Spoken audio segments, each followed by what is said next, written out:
नमस्कार। चलिए आज एक बहुत ही पुराने लेकिन बेहद दिलचस्प संवाद को समझते हैं।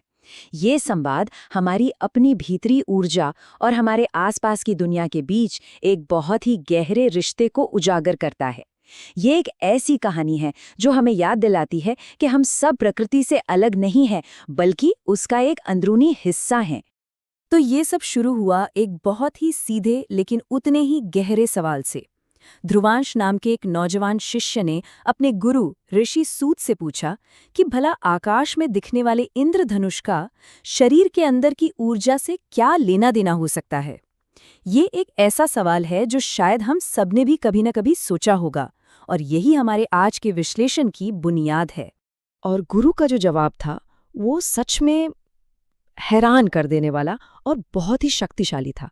उन्होंने कहा कि हमारे अंदर के जो ऊर्जा केंद्र हैं वो प्रकृति से अलग हैं ही नहीं, बल्कि वे प्रकृति ही हैं जो भीतर की ओर मुड़ी हुई हैं।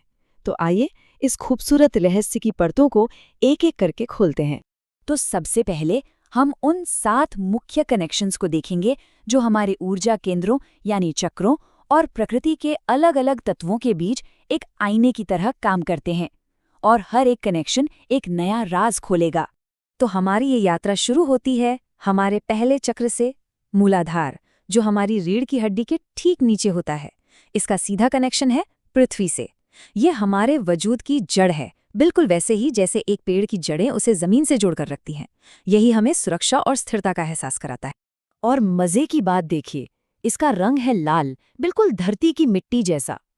जब भी कभी अस्थिरता या डर महसूस हो तो प्रकृति की यही धरती इसकी दवा है। मिट्टी पर नंगे पैर चलना या किसी पुराने पेड़ की जड़ों को छूने से ये चक्र शांत होता है और हमें जमीन से जुड़े होने का एक गहरा एहसास मिलता है। अब थोड़ा ऊपर की तरफ आते हैं, दूसरे चक्र पर, स्वाधिष्ठान। और इसका आईना है पानी यानी जल। ये हमारी क्रिएटिविटी, हमारी भावनाओं और जिंदगी के बहाव का केंद्र है।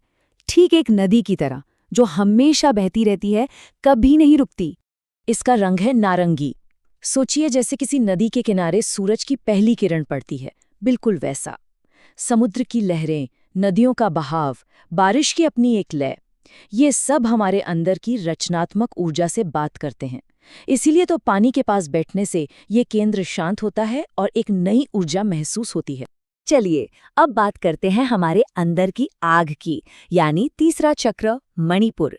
इसका सीधा संबंध है अग्नि तत्व से, और ये हमारी भीतरी शक्ति, हमारी इच्छा शक्ति और ऊर्जा का एक धधकता हुआ सोर्स है।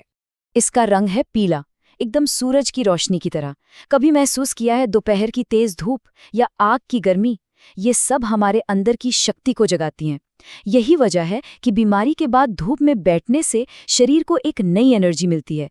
ये सीधे सीधे हमारी भीतरी आग को और तेज करता है। और अब आते हैं हम अपने बिल्कुल केंद्र में, चौथा चक्र अनाहत, हमारा दिल। और इसका रिश्ता है हवा से, उस वायु से जो हमें जीवन देती है। ये जिंदगी की सांस है जो हमारे दिल को खुलापन और प्यार सिखाती है। इसका रंग है हरा, जैसे हर वो पौधा जिसमें जान है, जो सांस ले रहा है। जब हम किसी जंगल में घूमते हैं या ताज़ी हवा को महसूस करते हैं तो ये सीधा हमारे हृदय केंद्र को खोलता है, हमें जुड़ाव और जीवन का एहसास कराता है।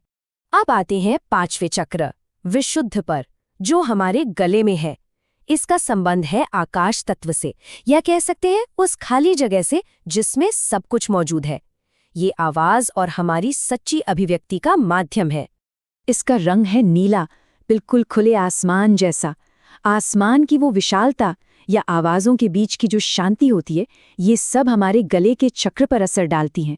जब हम खुले आसमान को देखते हैं तो ये हमारी अभिव्यक्ति को, हमारे कम्युनिकेशन को आज़ाद करता है। अब बारी है छठे चक्र की, आज्ञा चक्र, जिसे हम अक्सर तीसरी आंख भी कहते हैं।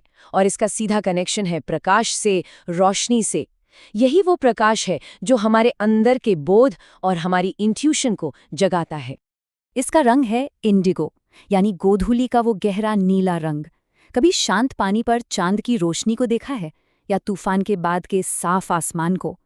ये मंजर हमारे अंदर की दृष्टि को साफ करते हैं। ये हमारे आंतरिक ज्ञान को जगाने में मदद करते हैं। और आखिर में हम पहुंचते हैं अपने सबसे ऊंचे चक्र सहस्रार पर, जो हमारे सिर के ठीक ऊपर है। इसका संबंध किसी एक तत्व से नहीं बल्कि पूरे ब्रह्मांड की चेतना से है। ये वो पॉइंट है जहां हम अपनी सीमाओं को लांघकर एकता का अनुभव करते हैं। इसका रंग है बैंगनी, वायलेट, जिसे इंद्रधनुष का आखिरी रंग भी कहते हैं, और एक तरह से अदृश्य का दरवाजा। जब हम तारों से भरे आसमान को देखते हैं या गहरी शांति में बैठते हैं, तब हम अपनी छोटी मोटी पहचान से ऊपर उठकर उस विशाल ब्रह्मांड से जुड़ जाते हैं। तो यहाँ तक तो हमने ये समझ लिया कि प्रकृति और हमारे चक्र जुड़े हुए हैं, लेकिन फिर ध्रुवांश ने एक और सवाल पूछा, और वो बहुत गहरा था। क्या सिर्फ रंग को देखने से, पहनने से या खाने से भी हम पर कोई असर होता है? ये सवाल हमें इस चर्चा के अगले पड़ाव पर ले जाता है। इस दूसरे हिस्से में हम रंगों के इसी ज्ञान को समझेंगे। हम ये देखेंगे कि कैसे रंग ऊर्जा का एक जरिया बनता है, चाहे हम उसे आंखों से देखें या अपने खाने के जरिए ग्रहण करें। ऋषि सूत ने इस ज्ञान को 3 हिस्सों में समझाया। पहली है नेत्रों की शिक्षा, यानी जो हम देखते हैं उसका असर। दूसरी है मुख की शिक्षा, यानी जो हम खाते हैं उसका असर। और फिर आता है एक महान रहस्य जो इन दोनों को आपस में जोड़ता है। देखिए, मुख की शिक्षा हमें बताती है कि खाने की चीज़ों का रंग कोई एक्सीडेंट नहीं है। जैसे टमाटर का लाल रंग, ये हमारे मूलाधार चक्र से जुड़कर खून और हड्डियों को मजबूत करता है। हल्दी का पीला रंग, वो हमारे मणिपुर चक्र से जुड़कर पाचन की आग को तेज करता है। और हरी सब्जियों का क्लोरोफिल, वो तो हमारे खून के हीमोग्लोबिन जैसा ही है, जैसे प्रकृति का खून और हमारा खून एक दूसरे को पहचानते हों। और यहीं पर वो महान रहस्य खुलता है कि असल में ये एक ही ऊर्जा है जो बस अलग अलग रूपों में खुद को पहचान रही है। जब कोई गाजर खाता है तो गाजर की जो नारंगी ऊर्जा यानी प्राण है, वो उसके स्वादिष्ठान चक्र की नारंगी ऊर्जा से मिलता है, और वे मानो एक साथ एक ही गीत गाने लगते हैं। और इस सारी शिक्षा का जो सार है वो एक बहुत पुराने शक्तिशाली सत्य में छिपा है, अहम ब्रह्मास्मि।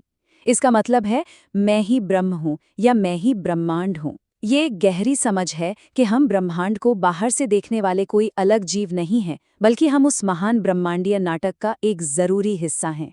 इस पूरे कॉन्सेप्ट को समझने का एक बहुत ही खूबसूरत तरीका है सूर्योदय को देखना। सूर्योदय लाल रंग से शुरू होता है, जो मूलाधार है, फिर कुछ देर में नारंगी होता है, यानी स्वादिष्ठान, फिर पीला, यानी मणिपुर। इसकी रोशनी से जब पौधे हरे दिखते हैं तो वो अनाहत है, और आखिर में जब सूरज नीले आसमान में चमकता है तो वो विशुद्धि है। ये दिखाता है कि कैसे प्रकृति का क्रम हमारे भीतर के ऊर्जा के क्रम का ही एक प्रतिबिंब है। और आखिर में ऋषि की जो सबसे गहरी बात है वो ये है कि वो इंद्रधनुष जिसे देखकर इतनी खुशी मिलती है, वो सिर्फ आसमान में नहीं है, वो हमेशा हमारे भीतर ही रहता है। तो अगली बार जब कोई इंद्रधनुष दिखे तो याद रखें कि वो सिर्फ प्रकृति की खूबसूरती नहीं बल्कि अपने ही अंदर की एक झलक है। सवाल बस ये है कि कोई अपने भीतर के इस इंद्रधनुष को कैसे संवारता है।